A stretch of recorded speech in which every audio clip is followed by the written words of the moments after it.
Hi guys! Another vlog na naman po tayo today! Nung nakaraang vlog ko, tinuro ko sa inyo kung paano kumuha ng marriage license dito sa Canada. Ngayon naman, ikukuha naman tayo ng marriage certificate. Pero syempre, bago tayo kumuha ng marriage cert, kailangan muna natin magpakasal. Kumuha nga ako ng marriage commissioner sa internet at napakadami talaga nila guys. So what I did, I let the universe decide. Gumawa ako ng palabunutan. And then, whoever I pick, yung magiging commissioner namin. And look, it turned out great.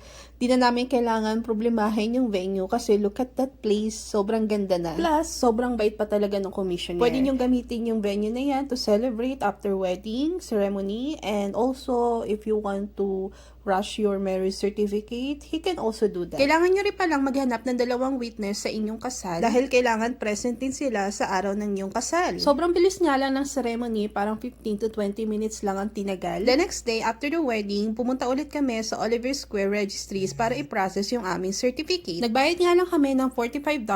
At dahil nga pinarush namin yung aming certificate, the commissioner instructed us to inform the registries na pipick upin namin yung aming marriage certificate dito sa John Lee Building. Grabe, sobrang bilis nga lang talaga kasi kinasal kami ng June 10, pinasos namin ng June 11, and ngayon kukunin na namin siya ng June 12. O diba, sobrang bilis. So yan, hanggang dito na lang guys. Kung gusto niyo makuha yung contact information ng aming commissioner, comment lang kayo dyan. Bye!